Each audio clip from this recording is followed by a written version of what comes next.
Thank you, Mr. Speaker. I'm not going to speak today to attempt to sway anyone's vote. I'm speaking because I believe I owe it to my colleagues on why I'm going to do what I'm going to do. I believe I owe it to my constituents. I believe I owe it to my family. I believe I owe it to my friends. I also believe I owe it to myself. And if what I'm about to say strikes you as a little disjointed, it's because I wrote these thoughts at about 4 a.m. I've been praying for clarity on this issue, hoping God would tap me on the shoulder. I was hoping it would come yesterday when we were here for what seemed like 10-plus hours sitting on the floor. It didn't happen that way. God answers prayer in time, just not always on our time, is what I'm learning. You see, I can say with absolute certainty that I've never been more conflicted in my entire life on an issue. And if you want to know my stance on the Second Amendment, just go read my law school dissertation that I wrote to actually stay in law school. Worked very hard, wasn't doing very well, wasn't clicking. I actually wrote a paper in support of the Second Amendment, our individual right to keep and bear arms, and how I believe, and I believe data proves, that more guns actually equals less crime. That was my paper, and that's what kept me in law school. That's how I feel about the Second Amendment, so let's just start there. And thankfully, as of this morning at 4 a.m., I think I finally came to peace with my decision. If I had a pen and paper, there are things, like many of you, that I would change. One of those provisions, like many, deals with the 18 to 20-year-old FFEL prohibition from purchasing from a licensed dealer. But I was actually able to help effectuate some change in that regard. The original version of the bill actually limited one of the exceptions to active duty military.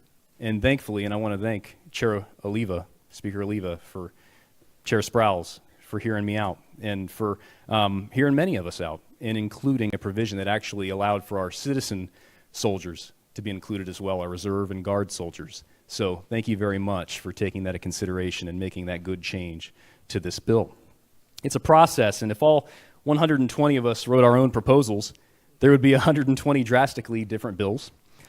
We would never get anything done, and a system that is already extremely hard to navigate and to deal with would be even that much harder. I promised myself I would never do anything that violates my conscience or that changes who I am, and we are charged with an immense responsibility of legislating. It oftentimes seems like an insurmountable task. We have to look at the totality of the bill, I believe. However, we do have our principles, and no matter what we do, we must never violate those principles. So I needed to take a step back and find where my line in the sand was on this issue, and particularly the provision that gave me the most angst. And for me, that would have been not allowing for the possession or the transfer of a firearm. We are allowing 18 to 20-year-olds to be able to possess and have and own a firearm. And I believe that that was the right policy. So thankfully, that's not in this bill before us. And I believe through this debate, we also need to stick to the facts. It's been said that guns are the root problem here. I'm sorry. Guns are not the root cause of the problem that we're dealing with in our society. I'll get to that a little later. I had to dispel a myth about Fort Hood. It's a gun-free zone for the most part. And also, I'd like to take a moment to dispel some myths about the AR-15. I have one. I said it. You know when I bought it? I bought it when I found out that I was having my first child. You know why I wanted to buy an AR-15? Because that's the styled firearm, and I use that operative word styled so that nobody misunderstands what I'm trying to say here. That's the styled firearm that I feel the most comfortable with, because I trained for hours and hours and hours in the Army on a similarly styled firearm. Styled because it is different. It is absolutely not a weapon of war. Please do not send me, Lieutenant Avila, or Colonel Pigman into battle with a civilian-modeled Armalite, because that's what AR stands for, not assault rifle, Armalite rifle. Please do not send us into a combat zone with that. After session ends, or possibly during, depending on when we get done, I'm going to be leaving Sunday for Fort Knox for a field exercise. There, I will be firing weapons of war. They're very different. You can switch to a 3-round burst. You can switch to a fully automatic. You cannot have a fully automatic firearm in America. That's been a law for a very, very long time. And if you think an AR is absolutely the root cause of what we're dealing with, I haven't heard anybody mention Virginia Tech. That was a Walther P22 and a Glock 9, 2 pistols. Why aren't we talking about those?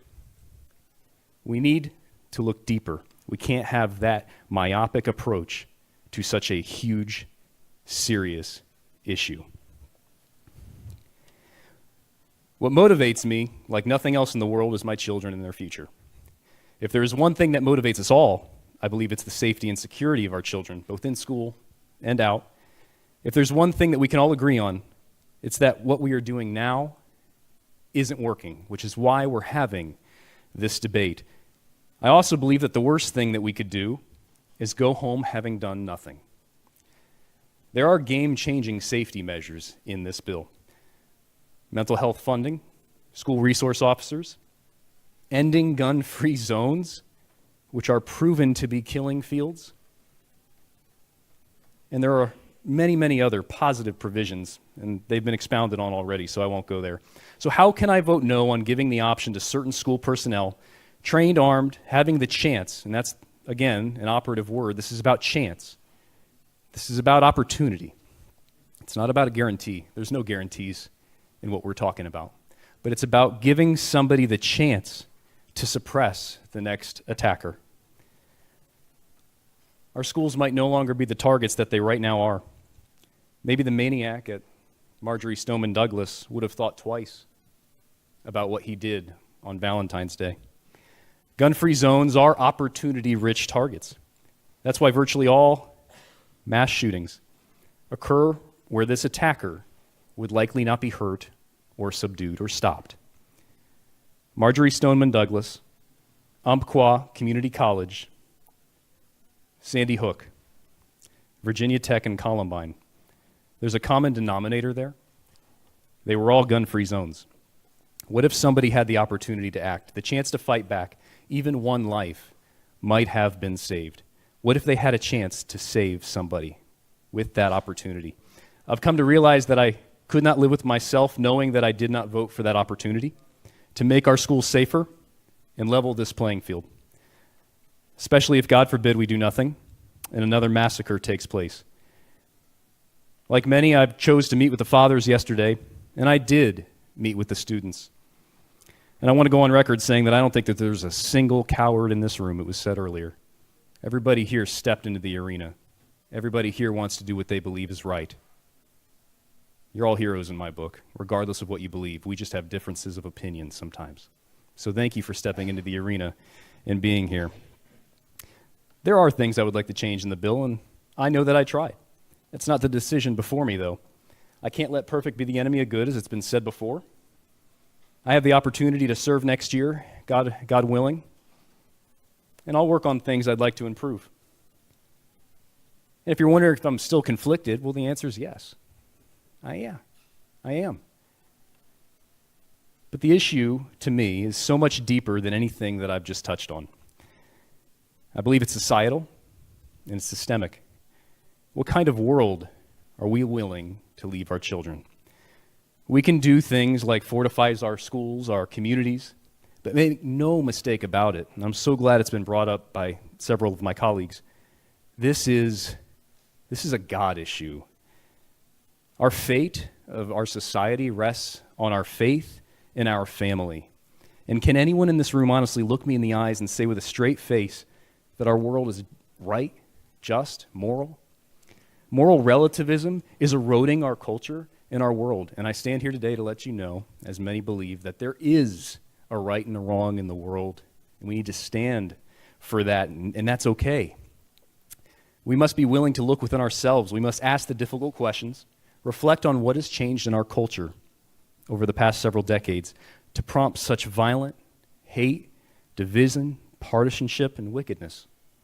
I do not pretend to have all the answers, but Know that if we refuse to examine our hearts and open our minds, try to listen a little more than we speak, love a little deeper, and learn to disagree without being disagreeable, we'll regrettably leave our children an unrecognizable world that is worse off than the one we knew. Thank you, Chair Oliva, for your leadership, your courage, and for doing what you're doing. We will save lives.